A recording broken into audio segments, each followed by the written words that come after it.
Hello everyone. Spring එක පටන් ගත්තා. දැන් පොඩි රස්නේ වෙනවා අපිට. ඉතින් මම පළවගාව පටන් ගත්තා මගේ ගාඩ්නින් ප්‍රොජෙක්ට් එක. හැම අවුරුද්දෙම වගේ මේ අවුරුද්දෙත් මම සීඩ්ස් ලංකාවට ගියානේ. ලංකාවට ගිහලා එන ගමන් සීඩ්ස් ටිකක් ගෙනාවා. ඒකම මං ගාව පරණ සීඩ්ස් වගේකුත් තිබුණා. කඩෙනුත් සීඩ්ස් ගත්තා. ඉතින් මම මේ ගේ ඇතුලේ සීඩ්ස් දාලා පටන් ගත්ත වැඩේ. ඊට පස්සේ ගේ ඇතුලේ මට ලොකු කාලයක් තිබුණේ මම ලංකාවට ගිය නිසා ස්ප්‍රින්ග් එකේ. ඉතින් මට පොඩි කාලයයි තිබුණේ. ඒ නිසා ගේ ඇතුලේ පැල දාපු එක හොඳටම සාර්ථක වුණේ නැහැ. නමුත් පැල කීපයක් මට ගන්න පුළුවන් වුණා. දැන් මේ පෙන්නන්නේ මම ලංකාවට යන්න කලින් ගෙදර පැලවෙලා තිබිච්ච අල වගේක් හිටෝලා ගියා. ඒ ටික දැන් හොඳට පැලවෙලා තියෙනවා. ඊට අමතරව මේ තියෙන මගේ ඇතුලේ දාගත්තු මේ පැල හිටවපුවා. මම දැම්මා වැටකොළු පතෝල. එතකොට මේ තියෙන්නේ ගිය අවුරුද්දේ දාපු සුදු ලුණු. සුදුලුන් ටික දැන් මේ අවුරුද්දේ හොඳට හැදිලා තියෙනවා. මේ තියෙන්නේ මින්ට්. මේවා නම් හැමදාම දාන්නේ නෑ. වින්ටර් එකට මැරෙනවා. ඒ වුණාට ස්ප්‍රින්ග් එකේ ආපහු පැලවෙනවා. මේ තියෙන්නේ මගේ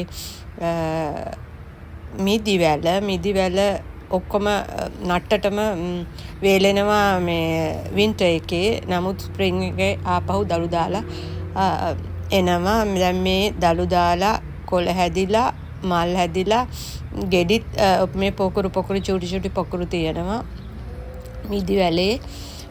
මේක තව ගොඩක් ලොකු වෙනවා. මේ තියෙන්නේ රාබු. ඇත්තට මේ රාබු මම මේ පාර දාපුවා නෙමෙයි. මේ ගිය පාර රාබු ගහ තිබිච්ච තැන ඇට වැටිලා හැදිච්ච රාබු පැල ටිකක්.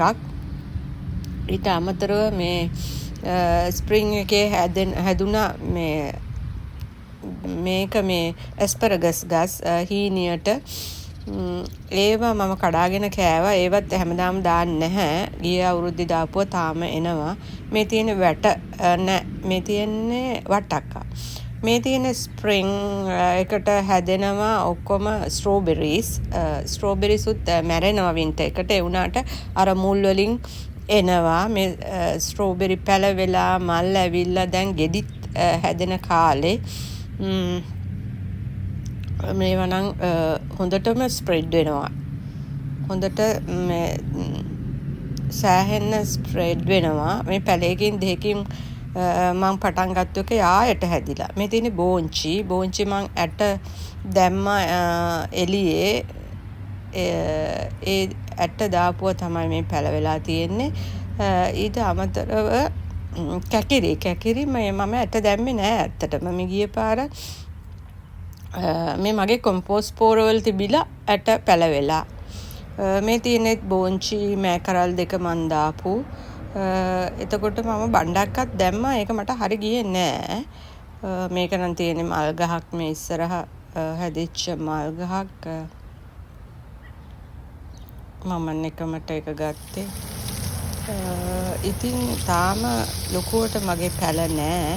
ටික එනවා. මං කඩෙනුත් ගත්තා. කඩෙන් ගත්තා වම්බොටුයි මාළු මිරිසුයි දෙක.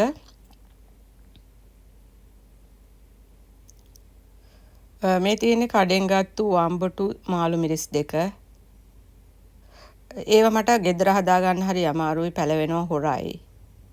ඉතින් මගේ වගාවේ ඉදිරි විස්තර මම ටික ඔයගලන්ට එකතු කරන්න. හැමෝටම සුබ දවසක්.